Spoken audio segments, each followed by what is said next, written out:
Two Russian Tupolev Tu-95 aircraft, known as Bear bombers, were intercepted close to British airspace Wednesday.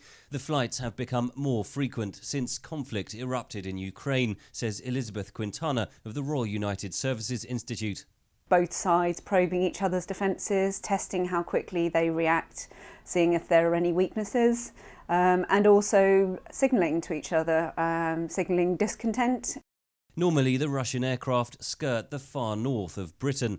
This time, the flight path was different, says Quintana. They were right down on the south coast in the channel between the UK and France, and also they were flying without their transponders on. There was particular concern because that would mean that they would have crossed very heavy transatlantic traffic. Quintana believes Moscow could have directed its bombers towards Britain in response to a public inquiry in London into the murder of former Russian spy Alexander Litvinenko. Litvinenko fled to Britain in 2000 after becoming a prominent critic of the Kremlin. He died in 2006 after ingesting radioactive polonium. On his deathbed, he accused Russian President Vladimir Putin of ordering his assassination. British investigators accused two Russian agents of poisoning Litvinenko's drink at a restaurant in London. The accused and Russian authorities deny involvement. The Litvinenko family's lawyer, Ben Emerson, began giving evidence at the inquiry earlier this week.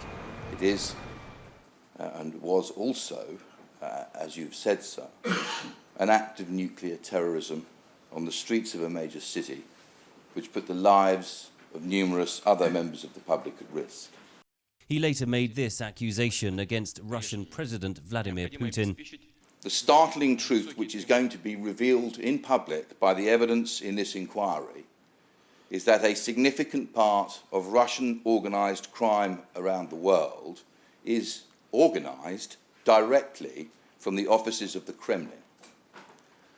Vladimir Putin's Russia is a mafia state.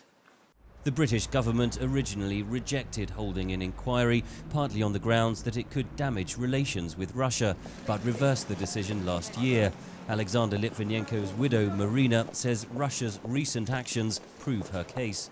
The very difficult relations with the West and economic sanctions show that we were right in our case. What is happening in Ukraine shows that it is possible Russia could order this killing.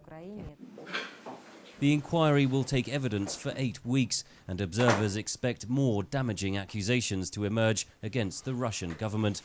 Henry Ridgwell for VOA News, London.